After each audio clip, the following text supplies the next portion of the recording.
Seni verdim ele güle gülen uğur olsun. Sıcacık bir yuva diye balam seni verdim ele. Kızım bu dünya böyle güle gülen uğur olsun.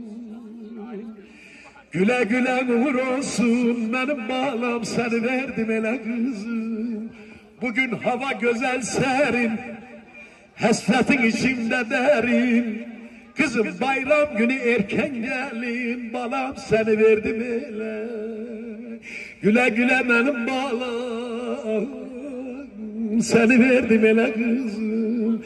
Sırrı Denizoğlu sana yazdı, davul zurna türkülerim azdı. Tezece gelin murazdı, benzirsen güle kızım. Seni verdim ele kızım, benzirsen güle kızım. Kızım seni verdim ele balam. Ne yapayım balam? Dünya böyle benim balam. Seni verdim ele kızım. Sıcacık bir yuva diye. Kızım seni verdim ele. Kızım bu dünya böyle. Benzirsen güle kızım. Şimdi tabi bak sevgili kızımız. Aman gözyaşına kurban olurum olmaz. Benim kızlara çok zaafım var. Senin gibi bir kızım vardı. Ben de kın akşamı bunu ona yazdım. Ona yazdım. Ama bütün senin gibi böyle kardeşlerime kın akşamlarında, toy günlerinde gelinlerimize. Ama bu bir duadır yani. Yani dünya böyle diyor, sıcacık bir yuva için diyor, mutluluk için. Soda yok. Yok olsun sağ ol başkanım, teşekkür ederim. Çay olsa olur bile, ev çayı olsa olurdu. Teşekkür ediyorum. Kızımıza tekrar bir aşk siyasi şöyle bir. Ablamız kim? Anası mı sen? Efendim, anaya çok güçlü bir alkış gelsin Allah aşkına. Saçının ağına karasına kurban ayağına.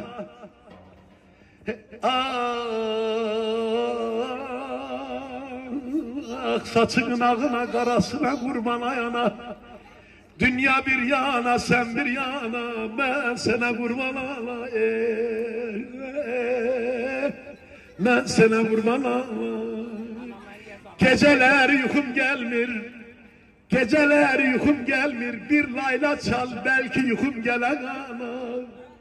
Geceler yatabilmirem, bir layla çal belki yatamayana. Dünya bir yana, damarında kanana, özümde canana.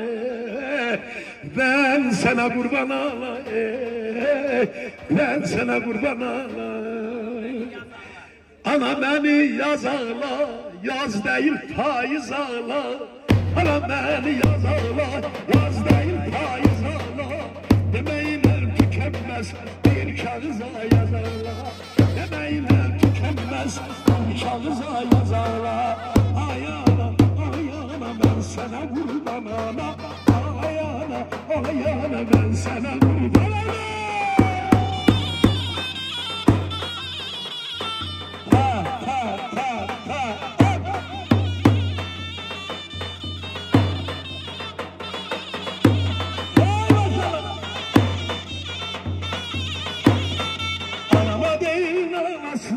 Karaları bağlasın, ben yadına düşende yüreğini dağlasın. Ayağına, ayağına sen benim özüm ana.